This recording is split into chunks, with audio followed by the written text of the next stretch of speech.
లోకంలో ఉన్నాడు.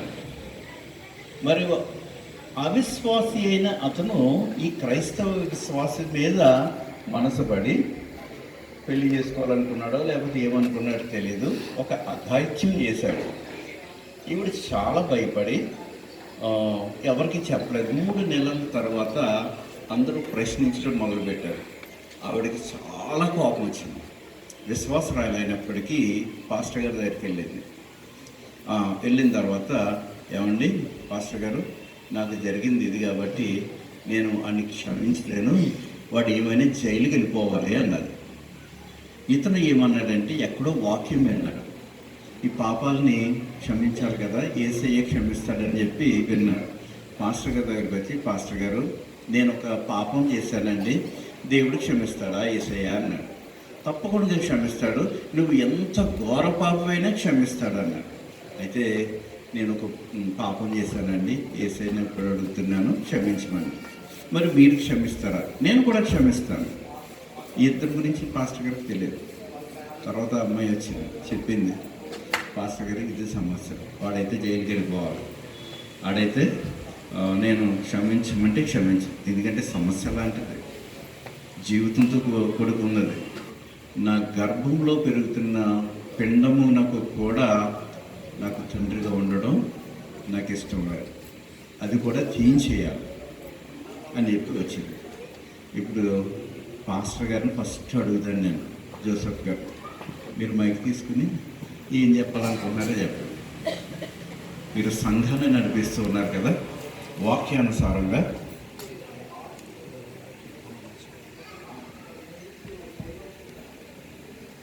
నేను మధ్య మధ్యలో ప్రశ్నలు వేస్తూ ఉంటాను మిమ్మల్ని. ఈ సంవత్సరం నేను కేస్ స్టడీ చెప్పాలనుకున్నది కాన్ఫరెన్స్ గురించి చెప్పాను కదా, క్రైస్తవ సంఘం యొక్క బాధ్యతల గురించి మనం మాట్లాడుకున్నాం. ఆ బాధ్యతల్లో ఇది కూడా ప్రాముఖ్యమైనది. దీని గురించి పాస్టర్ గారు చెప్తారు. ప్రశ్న చాలా క్లిష్టమైన ప్రశ్న. కొంచెం సౌండ్ పెట్టండి జోసెఫ్ గారు, నాకే వినపడలేదు, మీకు వినపడుతుంది లేదండి అడుగుతున్నాను. మొట్టమొదటిగా మీకు ఆన్సర్ చెప్పినా మీరు కాలుకేస్తే మెడకేస్తే కాలుకేస్తారు, అది మాత్రం మనం చేసుకుంటున్నాం. అయితే ఇది అమ్మాయికి అబ్బాయికి కంటే పాస్టర్ గారికి చాలా మానసికమైనటువంటి వేదన కలిగించే సన్నివేశం. ఒకే సంఘంలో ఒక అమ్మాయి ఒక అబ్బాయి ఒక మిస్టేక్ జరిగింది కాబట్టి వాళ్ళిద్దరికంటే అసలు పాస్టర్ గారికి పెద్ద ప్రాణ సంకటమైన సమస్య. అయితే అమ్మాయి నష్టపోయింది కాబట్టి అమ్మాయి నిర్ణయమే ప్రాముఖ్యమైనటువంటిది. Very good. అమ్మాయి పాస్టర్ గారు అబ్బాయిని క్షమించకపోయినా అమ్మాయి క్షమించాలో క్షమించకపోవాలో అనేటువంటిది ఆమె నిర్ణయం. ఆమె నిర్ణయంపై ఆధారపడి ఉంటుంది. ఆమె క్షమించి తన భర్తగా చేసుకోవచ్చు, లేకపోతే ఆమె కోరినట్టుగా ఆమెకు న్యాయం జరగాలి. అంటే పాస్టర్ గారు చేయవలసినటువంటి మొట్టమొదటి పని ఏమిటంటే, అతను పశ్చాత్తాపడ్డాడు, దేవుడు క్షమిస్తాడు, కానీ శిక్ష తప్పదు. పనిష్మెంట్ అనేది చట్ట ప్రకారంగా దానికి యాక్ట్ ప్రకారం జరగాలి. పాస్టర్ గారు ఏం చెప్తారు అది. కాబట్టి అదే నేను ముందు అది చెప్పానండి, పాస్టర్ గారికి ఇది ఒక పెద్ద ప్రాణ సంకటం అని. ఎందుకంటే మేము సేవకులుగా ఉన్నాం కాబట్టి అమ్మాయి నిర్ణయం ప్రకారమే పాస్టర్ గారు న్యాయం చెప్పాలి. అమ్మాయి కోరుకున్న అమ్మాయి యొక్క నిర్ణయం ఏంటంటే గర్భంలో ఉన్న శిశువును తొలగించాలి, ఆడు జైలుకి వెళ్ళిపోవాలి. తొలగించుకునే హక్కు అమ్మాయికి ఉన్నది ఇండియన్ పీనల్ కోడ్ ప్రకారం. బిఎన్టీ సెక్షన్ ఏదో ఉన్నది, జడ్జి గారు చెప్తారు. తర్వాత ఆ అమ్మాయి ఉంచుకోవటం అంటే మీరు సేవకునిగా గర్భంలో ఉన్న పిండం అంటే జీవం ఉన్నది అంటే భ్రూణ హత్య అని తెలుగులో అంటారు, దాన్ని మీరు సమర్థిస్తారు. దాన్ని అయితే నేను సమర్థించను, మరి అమ్మాయి ఒప్పుకోవట్లేదు కాబట్టి. మీ తీర్పు ఎలా ఉంటుంది? అమ్మాయి ఒప్పుకోవట్లేదు కాబట్టి మీరు ఎక్కడితో స్టాప్ చేస్తారు, అది కావాలి. నా తీర్పు అయితే ఇద్దరిని క్షమించి ఇద్దరు దేవుని సన్నిధిలో ఉండేటట్లుగా వారిద్దరూ కలిసి జీవించేటట్లుగా ప్రయత్నం చేస్తారు. అమ్మాయిని నేను ఒప్పించి అదైతే సాధ్యం కాదు. సాధ్యం కాదు. కాబట్టి అమ్మాయి నిర్ణయమే తుది నిర్ణయం. ఎలాగ నేను చెప్పింది ఆమె వెళ్ళి కాబట్టి చర్చిలో నుంచి బయటికి తీసుకెళ్ళాక మీ ఇష్టం వచ్చినట్టుగా మీరు చేసుకోవాలి. అది మీ యొక్క జడ్జిమెంట్. అసలు యాక్చువల్లీ అతను క్షమించబడినప్పటికీ కూడా పోలీసులు కంప్లైంట్ ఇవ్వాలి. ఎవరు ఇవ్వాలి? పాస్టర్ గారు ఇవ్వాలి. పాస్టర్ గారు ఇవ్వాలి. అమ్మాయి ఇవ్వాలి, లేకపోతే పాస్టర్ గారని ఇవ్వాలి. ఎందుకంటే అతను చేసింది మిస్టేక్ కాబట్టి, సంఘంలో జరిగింది కాబట్టి దానికి ఏదో ఫోక్స్ ఏదో చట్టం ఉంటుంది, దాని ప్రకారం అతను శిక్షించబడాలి. దేవుడు క్షమించిన శిక్షించబడటం తప్పదు. మరి అమ్మాయికి ఇప్పుడు న్యాయం జరగాలి, ఎలా జరగాలి? అది చెప్తున్నారు కదా ముందు నుంచి. ప్రాణ సంకటమైన ప్రశ్న వేశారు మీరని చెప్పి. మళ్ళీ నేను ఇంకొక కన్క్లూషన్లోకి వచ్చినప్పుడు చెప్తారు కానీ జడ్జి గారు మీరు మైక్ తీసుకోండి. మీరు ఎక్కువ సెక్షన్ చెప్తే మాకు అర్థమవుతుంది. మీరు చాలా సరళమైన భాషలో చిన్నగా ఆన్సర్ చెప్పాలి. మళ్ళీ ప్రశ్న అయ్యో జడ్జి గారు మళ్ళీ మా వాళ్ళకి కూడా అర్థమై ఉండకపోవచ్చు, మళ్ళీ వినండి. ఒక అవిశ్వాసి అయిన ఒక పురుషుడు ఉన్నాడు. ఒక విశ్వాసి అయిన ఒక సంఘ సభ్యురాలైన 18 సంవత్సరాల నిండిన ఒక స్త్రీ మీద అఘాయిత్యం చేసి ఆమెకు గర్భం వచ్చేలా చేశాడు. 3 నెలలు పాపం ఎవ్వరికీ చెప్పుకోలేదు, ఇంట్లోనే ఉంది. వీడికి ఎవరో వాక్యం చెప్పారు. ఈ పురుషుడికి వాక్యం చెప్పాక యేసు ప్రభు క్షమిస్తాడు, మీరు కనుక ఏ పాపం చేసినా అని చెప్తే అతను పాస్టర్ గారి దగ్గరికి వెళ్ళాడు. పాస్టర్ గారు నేను ఒక పాపం చేశాను అన్నాడు. పాస్టర్ గారు కూడా తెలియదు ఈ అమ్మాయి అని. పాస్టర్ గారు ఏమన్నారు? దేవుడు యేసు ప్రభు మిమ్మల్ని తప్పకుండా క్షమిస్తాడు, ఆయన దగ్గరికి వచ్చేయండి అన్నాడు. వచ్చేసానండి అన్నాడు. ప్రార్థన చేసుకున్నాడు. నేను యేసు ప్రభుని నేను రక్షకుడిగా అంగీకరిస్తున్నాను అని చెప్పి బాప్టిజం తీసుకున్నాడు. పాస్టర్ గారు కూడా బాప్టిజం ఇచ్చాడు, సంఘ సభ్యుడు అయిపోయాడు. 3 నెలలు నిండినాయి. అమ్మాయికి గర్భం పెరగడం ప్రారంభమైంది. అప్పుడు అందరూ ప్రశ్న వేశారు ఏం జరిగింది. అంతవరకు లేని కోపము ఇంకా రెట్టింపు అయి 3వ నెలకు వచ్చింది. చాలా కోపం వచ్చింది. అప్పుడు పాస్టర్ గారి దగ్గరికి వెళ్ళింది. ఆడిని ఎలాగ తీసుకున్నారు చర్చిలోకి. ఆడు ఈ పాపం చేశాడు, వాడు జైలుకి వెళ్ళిపోవాలి. నేను ఇప్పుడు అర్జెంటుగా నేను ఎవరికి సమాధానం చెప్పుకోలేని సమాజంలో ఇప్పుడు నా పరిస్థితి ఉంది. నా జీవితం ఏంటి? నేను బ్రతకాలా లేకపోతే గర్భంలో ఉన్న శిశువు బ్రతకాలా? అతను తండ్రిగా ఉండటం నాకేమీ ఇష్టం లేదు అని చెప్పి వచ్చి చెప్పాడు.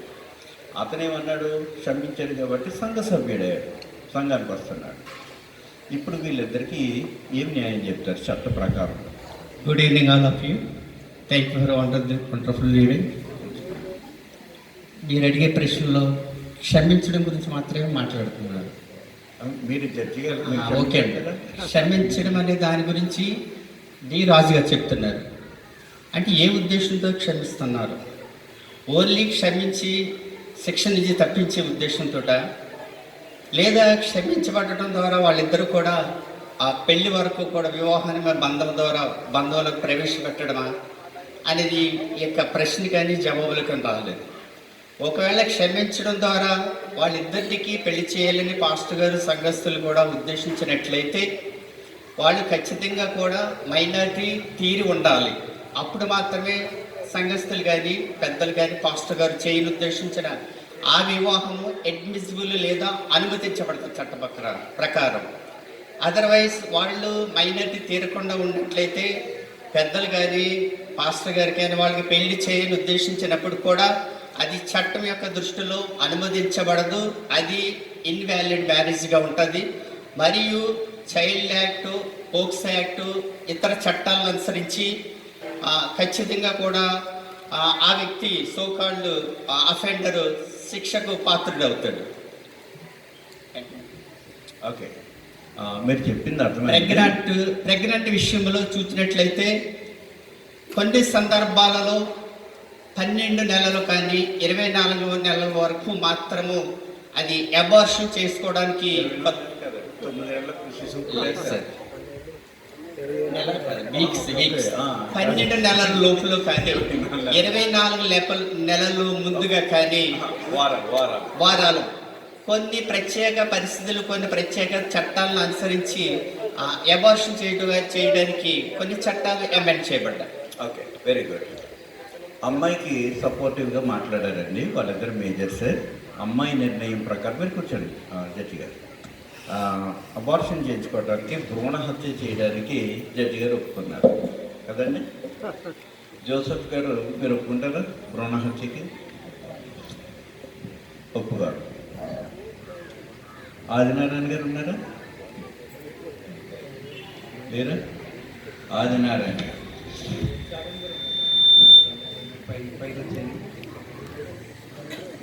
చాలా ప్రాముఖ్యమైన ఆన్సర్ మనకి బైబిల్లోంచి కావాలి. ఇలాంటి ఒక చిన్న సమస్య అయితే కేస్ స్టడీ కింద చెప్తున్నాను. కాపర్లుగా మీరు ఉన్నారు కదా, పర్లేదు నిలబడతారు. మీరు మైక్ తీసుకోండి. జోసెఫ్ గారు ఏమన్నారంటే అమ్మాయికి వదిలేద్దాం, అమ్మాయి ఇలా తిరగండి, నా వైపు తిరగండి, అమ్మాయికి వదిలేద్దాం, ఆవిడ ఏం నిర్ణయం తీసుకుంటే అదే తీసుకుంటుంది, కానీ మనమైతే దాన్ని జోలికి వెళ్ళొద్దు అన్నట్టుగా మాట్లాడారు. అంతే కదండి. ఇంకా ఉందా? జడ్జి గారు అయితే భ్రూణ హత్యకి నాకు ఏ ఇబ్బంది లేదు, చేసేయచ్చు. అమ్మాయి యొక్క జీవితం ప్రాముఖ్యం, తను సమాజంలో తిరగాలి, ఒక విక్టిమ్గా అక్కడ ఉంది కాబట్టి నేను అమ్మాయికి సపోర్ట్ చేస్తానని జడ్జి గారు చెప్తూ ఉన్నారు. మీ యొక్క ఉద్దేశంలో ఇదే సమస్య జోసెఫ్ గారు ఏం చేశారంటే మిమ్మల్ని సహాయం చేయడానికి, ఈ తీర్పు తీర్చడానికి తీసుకొచ్చారు. మీరేం చెప్తారు? చట్టాలు మనుషులకి కొంచెం వాళ్ళని ఇబ్బంది పెట్టకుండా ఒకసారి కొంచెం అనుకూలతగా వారు ఉండొచ్చు. ఓకే, ఒక్కసారి ఆగండి. ఇప్పుడు చట్టం ప్రకారం జడ్జి గారు తీర్పిచ్చేస్తారు, భ్రూణ హత్యకి రైట్ అన్నారు. ఇప్పుడు పరిస్థితి ఏంటి? సంఘంలో ఇప్పుడు జోసెఫ్ గారు వచ్చారు, ఆయనకి ఇష్టం లేదు కదా, మిమ్మల్ని తీసుకొచ్చారు, మీరేం చెప్తారు? నేనైతే ఆయనకి ఖచ్చితంగా మీరు తప్పనిసరిగా ఆ సహోదరికి మీరు కౌన్సిలింగ్ ఇవ్వండి బాగానని చెప్తాను. ఏ విషయంలో కౌన్సిలింగ్ అంటే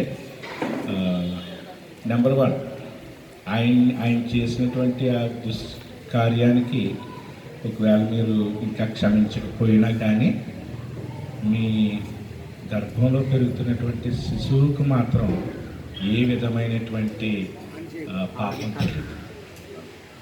ఆ పాపం తెలియదు కాబట్టి, జీవం ఇచ్చేది దేవుడే కాబట్టి ఆ కడుపులో పెరుగుతున్న జీవానికి మీకు ఏ విధమైన అధికారం లేదు తొలగించడానికి. నా జీవితం నేను జీవించడానికి ఎంత హక్కు అయితే ఉందో, బయటికి రానటువంటి శిశువు, పసికందు, ఆమె నిస్సహాయ స్థితిలోనే ఉంది లోపల. నాకు ఆ హక్కు లేదు ఆమెను తొలగించడానికి. ఎటువంటి పరిస్థితుల్లోనూ బైబిల్ క్రిస్టియన్ ఎథిక్స్ బోధిస్తున్నాను కాబట్టి ఎటువంటి పరిస్థితుల్లో కూడా భ్రూణ హత్యకు అవకాశం బైబిల్ ఇవ్వట్లేదండి. ఓకే, ఇప్పుడు ఒక స్త్రీగా దేనా గారు మీరు రాగలరా? సమాజంలో ఉన్న స్త్రీగా, లేకుంటే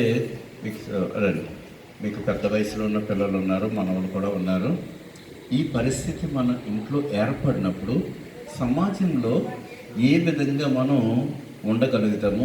సూటిపోటు మాటలు ఉంటాయి, అదే మనం సగం చంపేస్తారు. ఇక్కడ ఏం చేస్తారు? అమ్మాయిలో ఏ తప్పు లేకపోయినా నిందలన్నీ కూడా స్త్రీ మీద మోపుతారు. ఇలాంటి తిరిగింది, అలా చేసింది, ఇలా జరిగింది అని చెప్పి అంటారు. ఈ పరిస్థితుల్లో మీరు పాస్టర్గా నేను పిలవలేదు, బయట వ్యక్తిగా మీరు ఎలా సమర్థిస్తారు? అప్పుడు భ్రూణ హత్య ఆయన వద్దంటున్నాడు, అది నువ్వు ఉంచుకోవాలమ్మా, దేవుడు ఇచ్చాడు అని చెప్తున్నాడు. అది మనం సమాజంలో ఒక స్త్రీ తీసుకోగలుగుతుందా?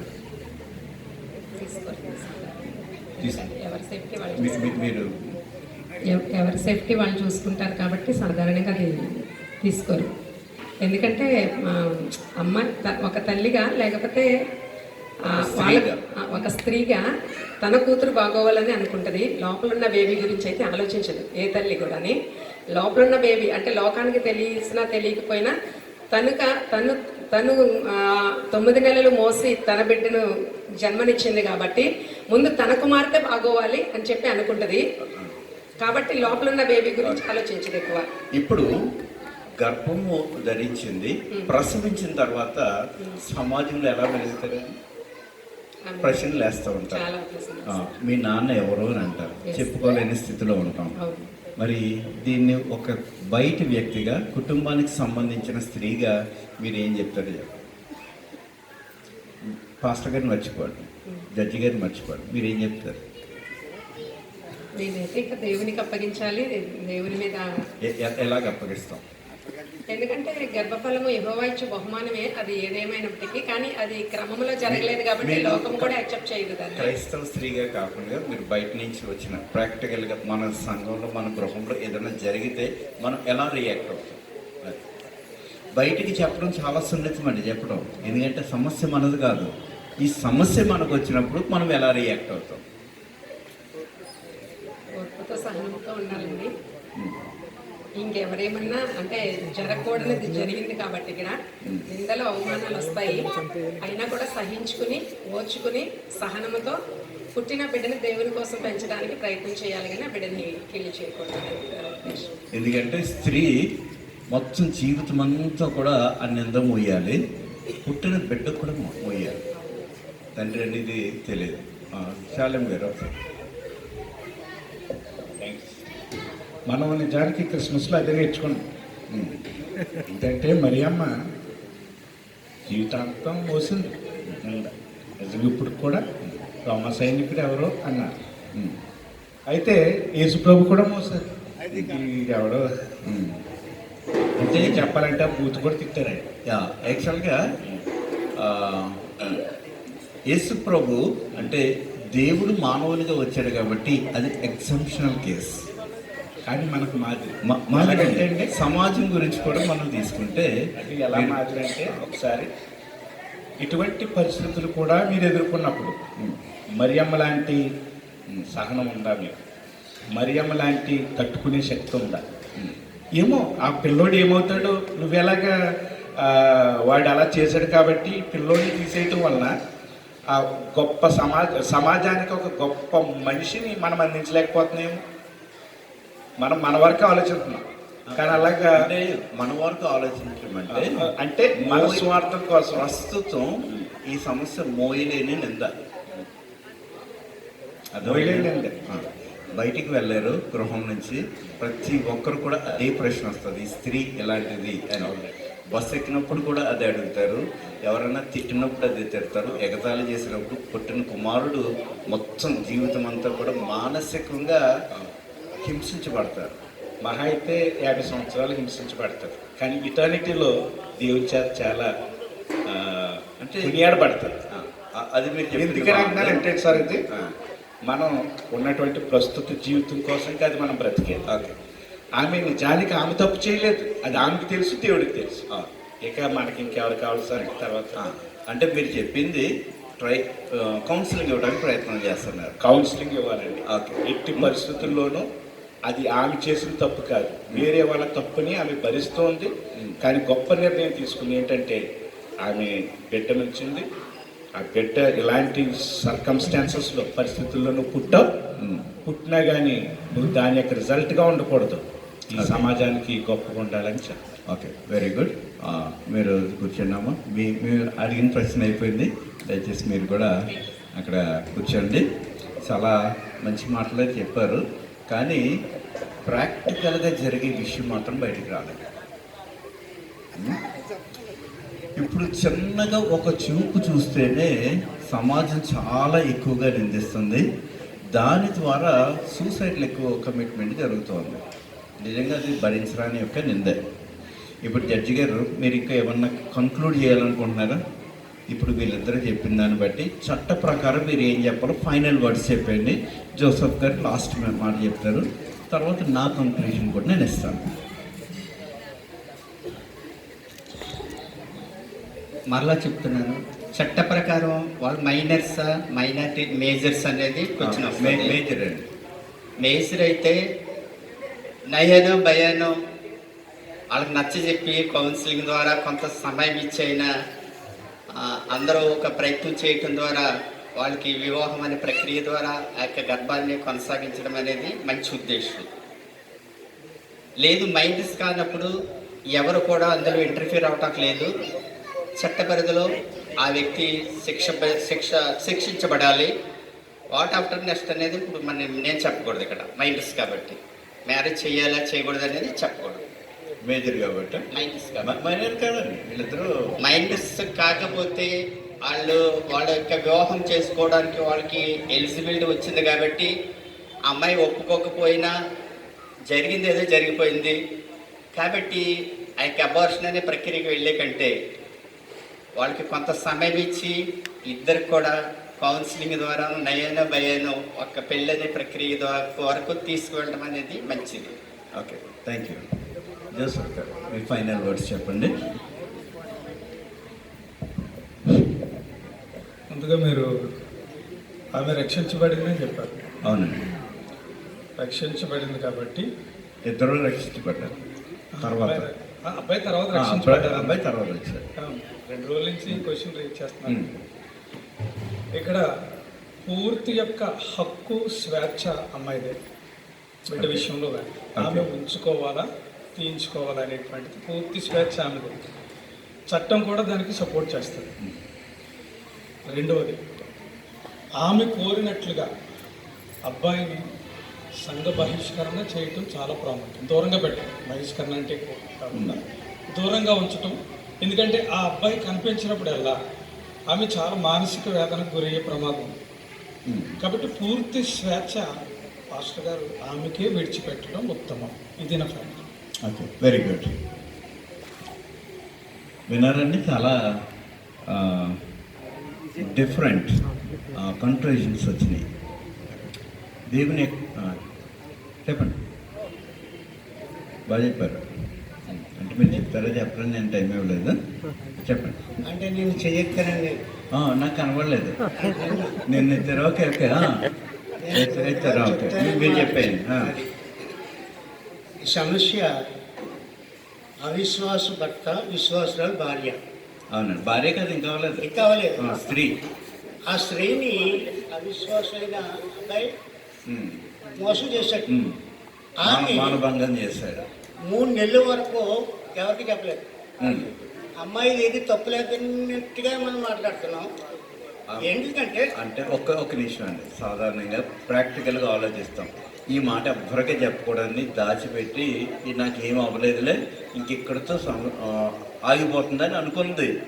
అది అది ఎవరికి బయట పెట్టనని చెప్పలేదు. అమ్మాయి పెట్టరండి. ఎందుకంటే పెట్టనులు ఏం చేయాలంటే, ఈ అబ్బాయి ఎప్పుడైతే రక్షణ పొందాడో, విశ్వాసంతో ఉన్న ఆవిడ రక్షణ పొందాడు కాబట్టి ఈ చెప్పినట్టుగానే ఎవరైతే శీలం పోతుందో, మొదటి వాడి ద్వారా శీలం పోతుందో ఆ శీలం కొరకే నిజమైన స్త్రీ ఎదురు చూస్తూ అతనే భర్తగా అంగీకరించాలి. అది నా చెప్తుంది. ఫస్ట్ అదే, ఫస్ట్ కూడా శీలాన్ని ఎవరైతే చేరిపారో ఆయన భర్త. ఒకటి ఆ మంచి భర్త పెళ్లి చేసుకోవటం.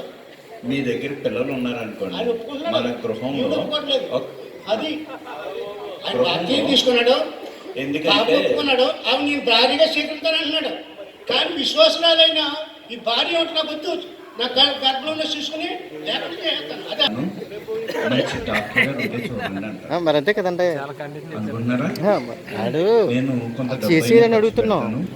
వాడు అలాగే అమ్మాయిని పాడేసుకుంటూ వెళ్ళిపోతాడు కదా, చేసిన వాళ్ళు అమలు చేస్తామంటే పెళ్ళి. రోడ్డు మీద పోయేవాడు వచ్చాడు, ఒక సమస్య వచ్చింది, వాడికి పెళ్లి చేయడానికి తల్లిదండ్రులు ముందుకు రారు. మీరు కాపరిగాను సంఘం వరకును వాక్యం వరకు మాత్రమే చూస్తున్నారు. నేనేం చెప్పాను? సమాజాన్ని పట్టించుకోవాలి, చట్టాన్ని పట్టించుకోవాలి, వాక్యాన్ని పట్టించుకోవాలి. ఈ మూడిట్ల ద్వారా మనకి తీర్పు తీర్చాలి. అది చాలా ప్రాముఖ్యం. ఒకరోజు యేసు ప్రభు దగ్గరికి వచ్చారు, డబ్బులు పట్టుకొచ్చారు. ఇప్పుడు పన్ను కట్టాలి, ఏం చేయాలి? ఏమన్నాడు? గవర్నమెంట్ చూసుకుంటుంది, మన పని మనం చేసుకుంటాం. ఇది ఫండమెంటల్ ప్రిన్సిపల్గా మనం తీసుకోవాలి. రెండిటిని కూడా సరి సమానంగా తీసుకోవాలి. ఇప్పుడు స్త్రీ జోసెఫ్ గారు అన్నట్టు నిర్ణయం తీసుకునేది స్త్రీకి బాగా, కానీ పాస్టర్ గారు దీనికి సపోర్ట్ చేయకూడదు. భ్రూణ హత్య చేయించు అనే మాట అనుకోడు, కానీ చెప్పవలసింది చెప్పాలి. ఇంకొకటి, చట్టం ఎప్పుడు కూడా ఆవిడ 3 నెలల వరకు బయటికి రాలేదు, అయినప్పటికీ కూడా చట్ట పరిధిలోకి వస్తారు. వచ్చినప్పుడు మనం ఏం చేయాలంటే, మీరు క్షమించారా లేదా, లేకపోతే అతనికి శిక్ష వచ్చిందా లేదా, ఇవి తర్వాత మొట్టమొదటిగా చేయవలసింది ఏంటంటే, పాస్టర్ గారు కేసుకి వెళ్ళకూడదు. ఏం చేయాలి? అమ్మ, నీకు జరిగిన దాన్ని చట్ట పరిధిలో ఉంటుంది కాబట్టి మొట్టమొదటిగా ఎవరి దగ్గరికి వెళ్ళాలో వారి దగ్గరికి వెళ్ళండి. అక్కడ కేసు నమోదు చేసిన తర్వాత పాస్టర్ గారు ఎక్కడ కేసుల్లో ఉండకూడదు. మనం ఇవ్వాల్సిన కౌన్సిలింగ్ ఇస్తాం. ఇప్పుడు నిర్ణయం తీసుకునేది దేవుని యొక్క వాక్యం తెలిసిన విశ్వాసగా ఉంది కాబట్టి విక్టిమ్గా ఉండడానికి కొనసాగించడానికి ఆవిడ స్థిరంగా ఉందా లేదా, దట్ ఈస్ పాస్టర్ గారు ఎప్పుడు కూడా ఫోర్స్ చేయకూడదు ఈ విషయంలోనే. ఇప్పుడు ఇంకొక మాట కూడా చెప్పారు, కొంతకాలం వరకు అతను నూతనంగా విశ్వాసంలోకి వచ్చి సంఘంలోకి వచ్చాడు కదా, అతన్ని దూరంగా పెట్టడం చాలా ప్రాముఖ్యం. ఎందుకంటే మానసికమైన వేదన ఉన్నప్పుడు అది స్వస్థపడటానికి కొంత సమయం పడుతుంది. అదంతా కూడా ఆ ప్రాసెస్ జరిగే విషయంలో మీరు దూరంగా ఉండాలి. స్త్రీ యొక్క నిర్ణయం చాలా ప్రాముఖ్యం. పాస్టర్ గారు ఏం పర్లేదు, చట్ట ప్రకారం తీసుకోవచ్చు. పాస్టర్ గారు ఎట్టి పరిస్థితుల్లోనూ చట్టంలోకి వెళ్ళకుండా ఆయన వాక్యానుసారంగానే ఉంటూ ఏదైతే మనం ప్రాసెస్ చేయాలో అది మాత్రం చేయాలి. ఆ విధంగా సాల్వ్ చేసుకోగలిగితే సంఘానికి, వారికి, తర్వాత ఈ మిగతా కుటుంబానికి అనుకూలంగా ఉంటుంది అనేది నా యొక్క నిర్ణయంగా ఉంది. చాలా విషయాలు వచ్చినాయి కదా, మీకు అర్థమైనయా? ఎంత కాన్ఫ్లిక్ట్ ఉంటుందంటే సంఘంలో కొన్నిసార్లు నిర్ణయాలు తీసుకోవడానికి చాలా ధైర్యం కావాలి. ఓకే, ఈ సమయంలో మరి మా ఎండి గారికి టైం ఇస్తాను కదా sir, please come on to the direct. దయచేసి పాస్టర్స్ ఒకసారి మనం గమనించవలసి ఉంటుంది. ఆర్టికల్ 25 ప్రకారం మత స్వేచ్ఛ లేదా మత హక్కు ఉందని మనం దాన్ని విచ్చలవిడిగా వినియోగించే కంటే కొన్ని పరిమితులు, కొన్ని అధికారాలు, కొన్ని చట్టాలకు లోబడి మాత్రమే ఆ మత స్వేచ్ఛ లేదా మత హక్కును మనం వినియోగించుకునేవారుగా ఉండాలి.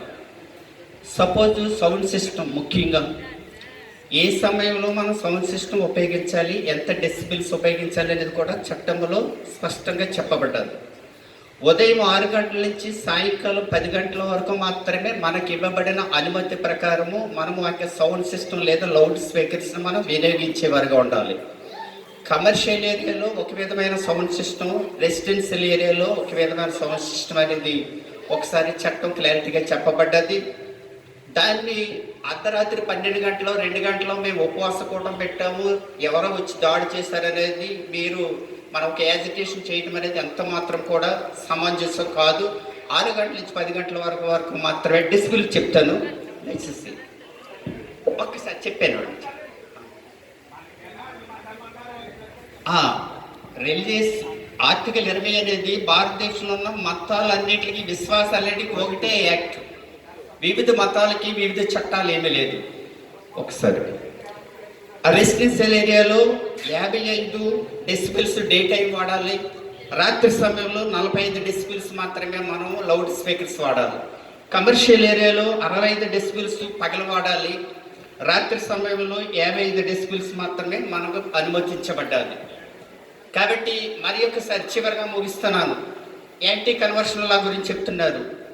Conversion is a legal, forceful conversion is a illegal. అది ఎందుకంటే దట్స్ వై ఇండియన్ ప్రియంబల్ ఏమవుతుందంటే సెక్యులర్ స్టేట్గా, సోషలిస్ట్ సెక్యులర్ స్టేట్గా ఉంది. కాబట్టి ప్రభుత్వం వేరు, మతం వేరు. ప్రభుత్వానికి అది ఏ ప్రభుత్వం అయినా సరే మతం విషయంలో ఇండివిజువల్గా కలుగు చేసుకునే హక్కు ఎవరికి లేదు. కాబట్టి యాంటీ కన్వర్షన్ లా గురించి కానీ ఈ మత మార్పిడి చట్టాల గురించి ఎవరు కూడా భయపడే అవసరం లేదు. Okay, thank you sir. అక్కడ ఉండండి ఒక నిమిషం. కన్వర్టెడ్ క్రిస్టియన్ అనే మాటని ఎంతకాలం ఉపయోగించవచ్చు? ఒక విశ్వాసి వేరే విశ్వాసంలో ఉండగా ఈ విశ్వాసంలోకి వచ్చాడు. మొట్టమొదటిగా ఓ వారం రోజులు కన్వర్ట్ అయ్యానండి అంటాడు. ఆ మాటని ఎంతకాలం తీసుకెళ్ళవచ్చు? సారీ సార్, నేను అక్కడ టెన్యూర్ అనేది చెప్పలేను. ఒక వ్యక్తి తన విశ్వాసాన్ని నచ్చినంత వరకు కూడా దాన్ని కొనసాగించవచ్చు.